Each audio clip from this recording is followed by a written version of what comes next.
राम के नाम का मुझको रस चाहिए, सुख मिले ऐसे अमृत को पीने में। श्री राम जानकी बैठे हैं मेरे सीने में। श्री राम जानकी बैठे हैं मेरे सीने में। ज्या वस्तूत माझा राम नाही त्या वस्तूशी माझं काही काम नाही। तो नवरत्नाचा नाही, 1000 रत्नाचा हार असला तरी मला याच्याशी काय घेणं देणं। सोने रुपया मामूर्ती के समान मानिक जैसे। हे खडे हे दगड आहेत आमच्यासाठी, हे रत्न म्हणजे दगड आहेत, आम्हाला याच्याशी काही घेणं देणं नाही।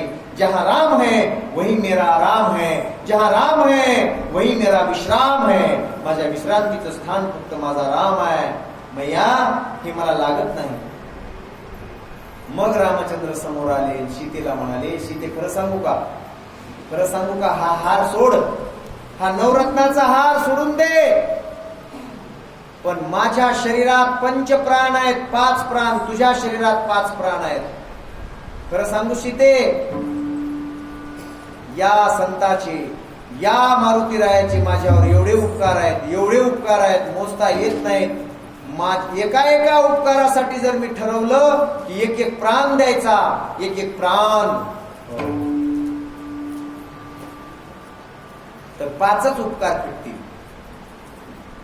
5च प्राण असतात माणसाकडे, ते 5च उपकार फिटतील। याचे माझ्यावर हजारो उपकार आहेत। माझ्या शरीरातला जीव काढून जरी याच्या पायावर ठेवला तरी सुद्धा याचे उपकार फिरू शकत नाही। काय द्यावी त्यासी पावे उतराई, ठेविता हा पायी जीव थोडा। म्हणायला पाहिजे होतं तुम्ही, मला वाटायला, म्हणजे आता वाटायला काय वाटायचं ते वाटू द्या, तेच वाटायला।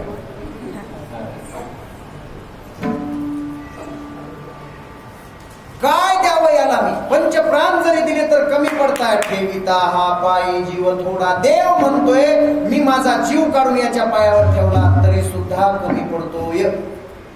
याच्यानं माझे उपकार तुटू शकत नाहीत। एकोस्य, ऐका भाषा, एकोस्य उपकारस्य प्राणानाम दास्यामी ते कवे। एका उपकारासाठी माझा एक प्राण काढून याच्या पायावर ठेवला तरी सुद्धा याचा उपकार माझ्याच्यानं फेडू शकत नाही। म्हणून उपकार फेडण्यापेक्षा त्याच्या उपकारात राहणं, त्याची कृतज्ञता व्यक्त करणं, एवढंच मला बरं वाटतंय। काय द्यावे त्यासी व्हावे उतराई, ठेविता पायी जीव थोडा। अहिरावण महिरावणाच्या संकटात सापडल्यानंतर देवाचा देव, देवाचा बाप, सगळ्या जगाचा मालक, ब्रह्मांडाचा नायक रामचंद्र सुद्धा शेवटची इच्छा प्रगट करतो। शेवटची, माणसाला फाशी देताना विचारतात तुझी शेवटची इच्छा काय, मनुष्याला ठार मारताना विचारतात तुझी शेवटची इच्छा काय, शिक्षा देताना विचारतात। तेव्हा त्या अहिरावण महिरावणाला विचारलं तुझी शेवटची इच्छा काय रामा। रामचंद्राने सांगितलं एकदा मारुतीची भेट, दुसरी काहीच इच्छा नाही का, माझा मारुती जिथं असता बस हीच माझी शेवटची इच्छा आहे। ते म्हणले शेवटची इच्छा पूर्ण करावी लागते, बोलवा मारुतीला। आणि मारुतीराय जेव्हा तिथं आले, देवाचं सुद्धा संकट निवारण करण्याची ताकद ज्या मारुतीरायामध्ये आहे, तो आपलं संकट का निवारण करणार नाही। आणि आपल्याला संकटातून काढणाऱ्या मारुतीरायासाठी आपण असे शेकडो कार्यक्रम केले तरी त्याचे उपकार फिटू शकणार नाहीत। म्हणून त्याच्या उपकारात राहण्यासाठीच हा कार्यक्रम आहे।